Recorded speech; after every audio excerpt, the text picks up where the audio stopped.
Students good morning. बाल साधना शिक्षण संस्थान की ऑनलाइन क्लासेज में आज हम क्लास 10th की साइंस बुक में चैप्टर 4 इम्यूनिटी के टॉपिक एंटीबॉडी का अध्ययन करेंगे। एंटीबॉडी को हिंदी में कहते हैं प्रतिरक्षी। वंस अगेन, बाल साधना शिक्षण संस्थान की ऑनलाइन क्लासेज में आज हम क्लास 10th में साइंस बुक के चैप्टर 4 इम्यूनिटी में टॉपिक्स एंटीबॉडी, जिसे हिंदी में कहते हैं प्रतिरक्षी, का अध्ययन करेंगे। देखो, एंटीबॉडी हिंदी में बोलते हैं प्रतिरक्षी। प्रीवियस ऑनलाइन क्लास में ये बिंदु आया था आपके सामने कि एंटीबॉडी का निर्माण कहाँ होता है, देह के अंदर ही होता है। नेचुरली रूप से मानव की देह ही बनाती है इन्हें। तो फर्स्ट आ जाएगा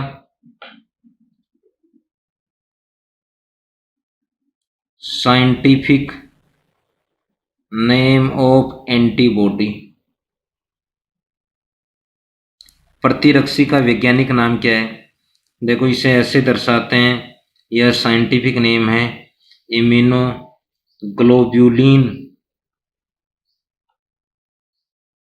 इस इम्यूनो वर्ड से लिया गया आई, ग्लोब्यूलिन से लिया गया जी, इसलिए एंटीबॉडी को आईजी के रूप में व्यक्त करते हैं। ये बोल सकते हैं एंटीबॉडी को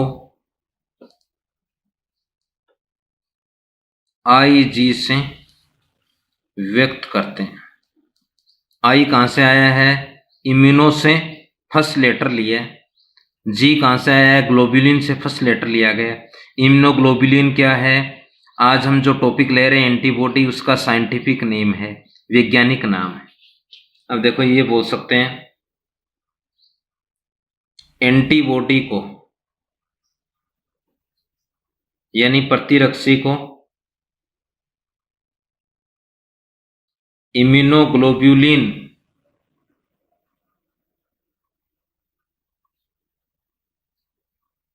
भी कहा जाता है। संक्षिप्त में कैसे दर्शाते हैं? आईजी से दर्शाते हैं। दूसरा देखो,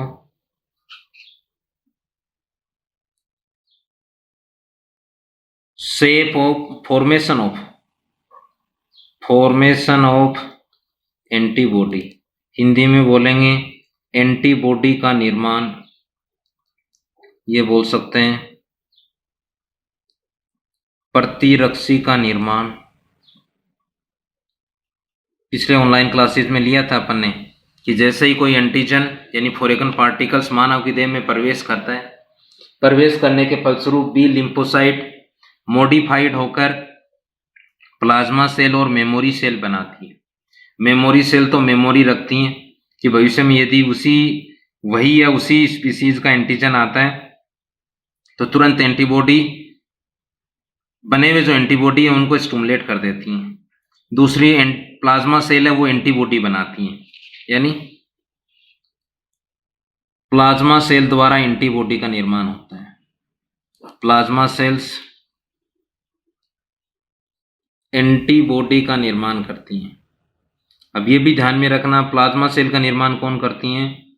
लिम्फोसाइट, उनमें भी बी लिम्फोसाइट करती हैं। तो प्लाज्मा सेल एंटीबॉडी का निर्माण करती हैं। ये दूसरा हो गया। तीसरा देखो, ये लिया था अपने बिंदु, जैसे अगर हम इसको माने,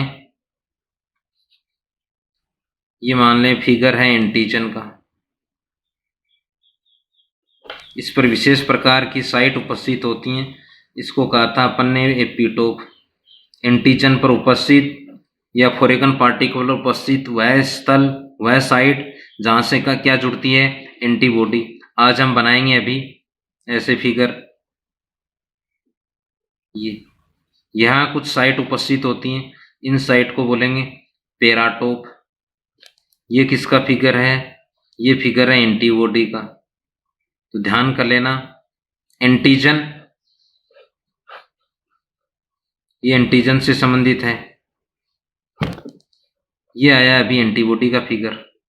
तो एंटीबॉडी पर विशेष प्रकार के जो स्थल उपस्थित होते हैं जहां से वो एंटीजन के एपिटोप से जुड़ता है उसे पेराटोप कहते हैं।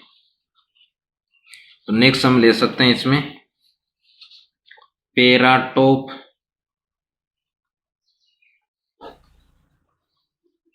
एंटीबॉडी का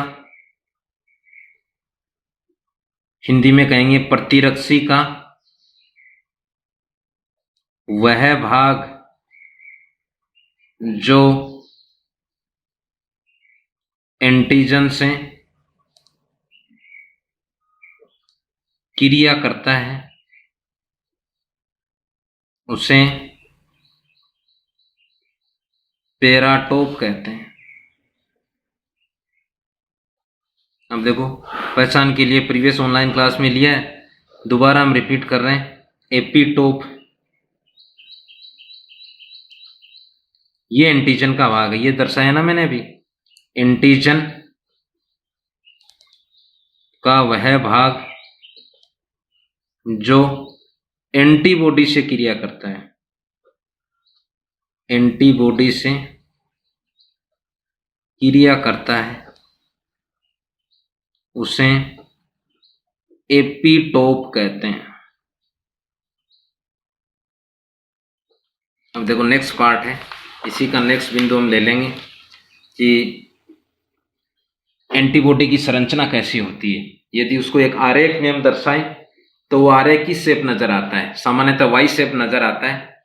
तो नेक्स्ट हम पार्ट लेंगे या नेक्स्ट पॉइंट है स्ट्रक्चर ऑफ एंटीबॉडी,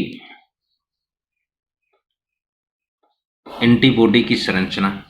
देखो एंटीबॉडी में दो प्रकार की चेन पाई जाती हैं, टोटल 4 हैं। देखो 2 मैं बना रहा हूं, एक ये चेन है, दूसरी ये चेन है। एक सी चेन बनाई है दोनों, 1 2, इन चेन को तो बोलते हैं भारी श्रृंखला, हेवी चेन इंग्लिश में लिखा है मैंने, हिंदी में बोलेंगे हेवी चेन। कितनी है? 1 2, फर्स्ट लेटर क्या है इसका? H, तो ये बोल देंगे H2। देखो 2 ही हल्की श्रृंखला होती हैं, एक ये दूसरी हल्की श्रृंखला कैसी है? लाइट चेन, हल्की श्रृंखला। कितनी है? देखो 1 2, 2 है, पहला लेटर क्या है, पहला अक्षर क्या है? L, तो इसे बोल देंगे L2। इससे सामान्यतः हम दर्शाते हैं कि जैसे ही एंटीबॉडी को माइक्रोस्कोप से हम देखते हैं 2 हेवी चेन नजर आती हैं, एक हेवी चेन, ये दूसरी हेवी चेन। हेवी का पहला लेटर क्या है? H, इसलिए H2। लाइट कितनी है? 1, ये 2, ये लाइट चेन हल्की श्रृंखला। पहला लेटर क्या है? L, कितनी है? 2, इसलिए L2 कह दिया। दूसरा है, इसको लॉन्ग चेन भी बोल सकते हैं हेवी को, इसको शॉर्ट चेन भी बोल सकते हैं। ये लाइट, ये हेवी, ये हेवी, ये लाइट। ये लाइट चेन है, ये हेवी से डाइसल्फर बंध द्वारा जुड़ी रहती है, हेवी से डाइसल्फर बंध द्वारा जुड़ी रहती है, और हेवी लाइट से डाइसल्फर बंध द्वारा जुड़ी रहती है। तो ये है डाइसल्फर बॉन्ड। दूसरा है ये वाला जो पार्ट है, इस वाले पार्ट को बोलते हैं FAB या वेरिएबल रीजन भी बोल देते हैं इसे। इस वाले पार्ट को भी बोलेंगे FAB। देखो इसका अर्थ है एंटीजन बाइंडिंग फ्रेगमेंट। क्या बोलेंगे? Antigen binding fragment, antigen binding खंड। जैसे ही एंटीजन यहाँ मानव की देह में प्रवेश करेगा, मानव की प्लाज्मा सेल्स जो कि लिम्फोसाइट से बनती हैं, वो प्लाज्मा सेल क्या बनाएंगी? एंटीबॉडी, यानी ये संरचना बनाएंगी। ये एंटीबॉडी का जो खंड एंटीजन के साथ जुड़ेगा उस खंड को तो बोल देते हैं पेराटोप या FAB, एंटीजन बाइंडिंग फ्रेगमेंट। ये वाला खंड है, ये वाला, ये एंटीजन के साथ जुड़ता नहीं है, यानी इसलिए इसको बोलेंगे कांस्टेंट फ्रेगमेंट। एंटीबॉडी का वह खंड जो एंटीजन के साथ बाइंड नहीं होता है, यानी कांस्टेंट रहता है, उसको कांस्टेंट फ्रेगमेंट बोलते हैं, या शॉर्ट में कैसे दर्शाते हैं? FC। अब ये ध्यान कर लेना, इसमें जैसे इसकी संरचना का अध्ययन करेंगे तो ये वाई शेप नजर आती है, यानी सामान्यतः एंटीबॉडी वाई शेप होते हैं। दूसरा है टोटल चेन कितनी है? 1 2 3 4, 4 है। कितने प्रकार की हैं? 2 प्रकार की, 1 और 2। हेवी कितनी है? बड़ी चैन को क्या कहा है? हेवी चैन। कितनी है? 2। एक ही है, एक ही है। पहला लेटर क्या रहा है? H, इसलिए H2 का है। लाइट कितनी है? 1 2। पहला लेटर क्या है इसका? L, इसलिए L2। इसलिए इस फिगर को बोल देते हैं structure of antibody, figure of antibody, या H2L2 की संरचना भी बोल देते हैं। अब इसकी हम रासायनिक संगठन का अध्ययन करेंगे। हेवी चैन में 440 एमिनो एसिड पाए जाते हैं, लाइट चैन में पाए जाते हैं 220 एमिनो एसिड। तो नेक्स्ट आ जाएगा इसमें, इसको तो बोल देंगे फिगर ऑफ एंटीबॉडी, अन्य नाम में H2L2 या इम्यूनोग्लोब्यूलिन। ग्लोब्यूलिन एक ही हैं सभी, इसकी संरचना है।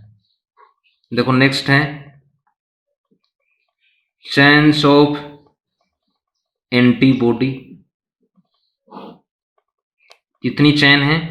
ये रही चैन्स ऑफ एंटीबॉडी। टोटल कितनी है?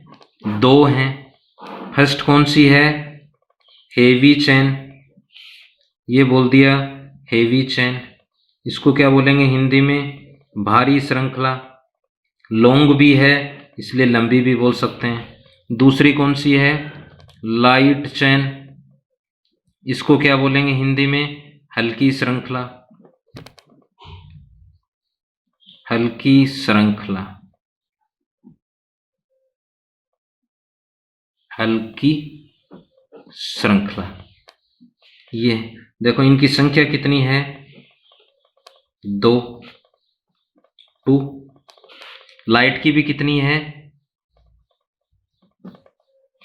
2, यानी 2।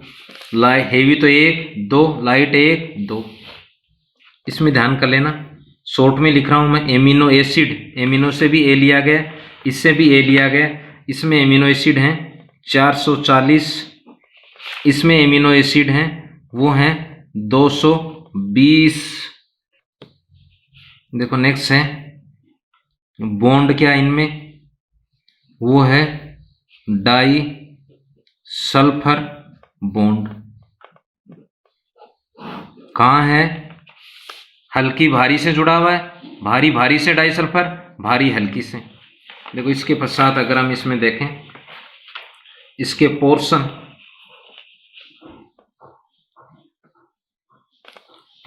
ऑफ एंटीबॉडी, पार्ट बोल सकते हो आप इसके।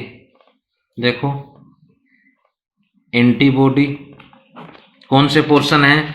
एक है FAB, इसके साथ क्या होगा? एंटीजन बाइंड होगा, इसलिए एंटीजन बाइंडिंग फ्रेगमेंट कहेंगे।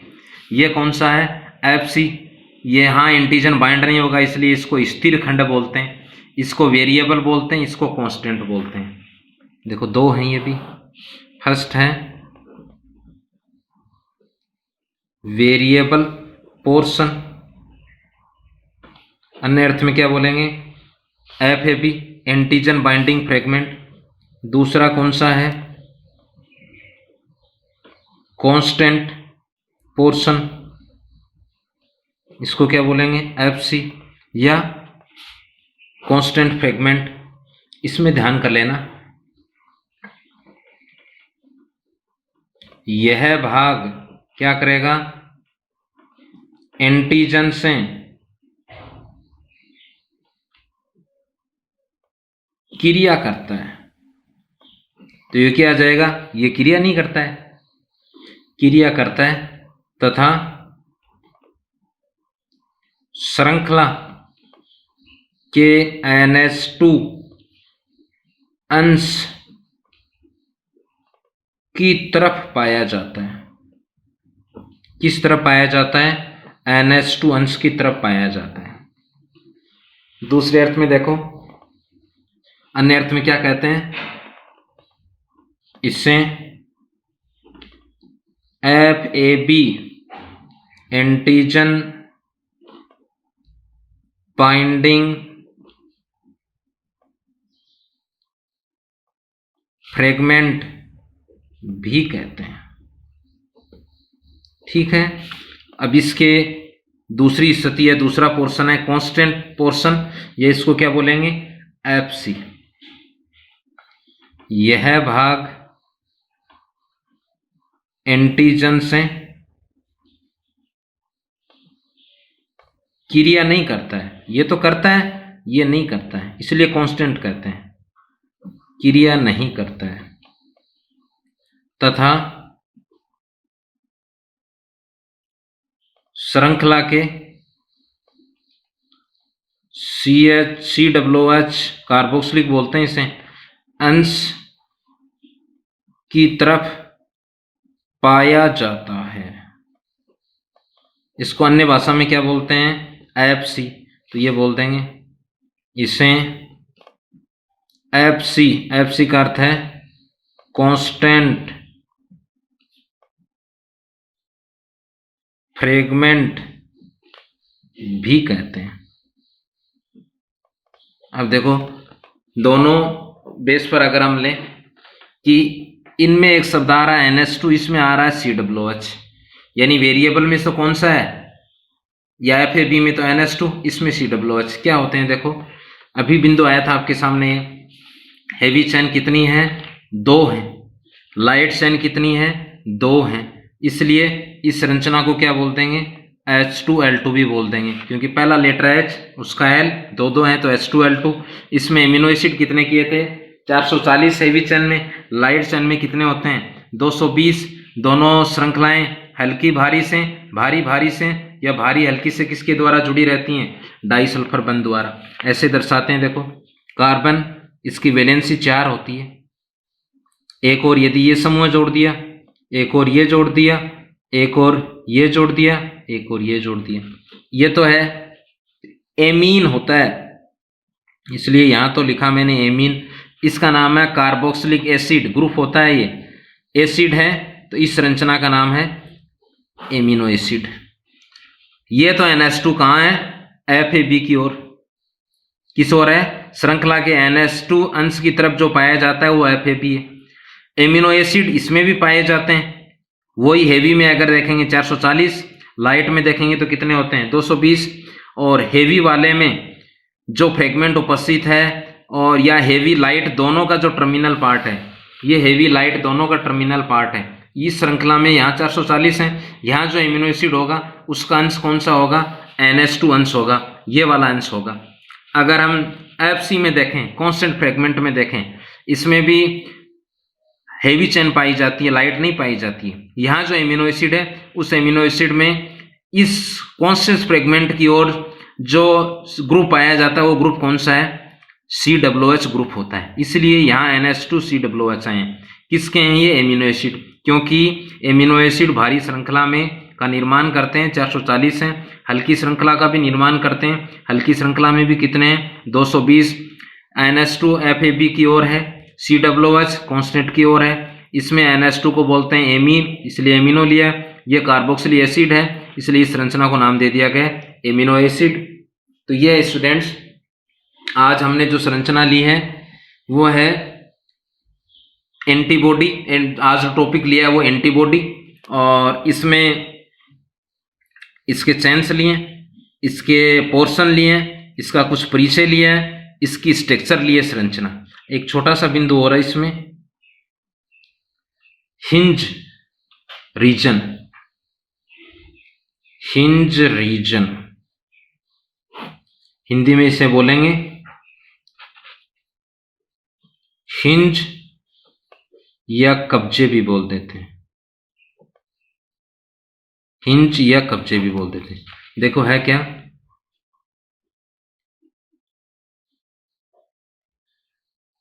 अधिकतर यानी लगभग एंटीबॉडीज प्रतिरक्षियों के वाई स्वरूप, इन देखने पर यह संरचना एंटीबॉडी की कैसी नजर आती है, देखो वाई शेप नजर आती है, इसलिए वाई कहेंगे। वाई स्वरूप में दोनों भुजाओं के उद्गम स्थल फ्लेक्सिबल होते हैं, हिंदी में बोलेंगे लचीले होते हैं, जिन्हें हिंज रीजन कहते हैं, हिंज रीजन कहते हैं। देखो दोबारा, लगभग जो एंटीबॉडीज हैं वाई शेप में लिए, उनमें दो भुजाएं की हैं अपन ने, कौन कौन सी की हैं देखो, हल्की भारी दोनों श्रृंखलाओं, इनके उद्गम स्थल क्या होते हैं, फ्लेक्सिबल होते हैं, उन्हें बोल देते हैं हिंज रीजन। यहाँ उद्गम स्थल है, ये उद्गम स्थल है, ये भारी श्रृंखलाओं का उद्गम स्थल है, ये हल्की श्रृंखलाओं, ये फ्लेक्सिबल होते हैं, ये लचीले होते हैं, जिन्हें हिंज कहते हैं। सो नेक्स्ट डे इनके हम टाइप्स पढ़ेंगे। So thanks, have a nice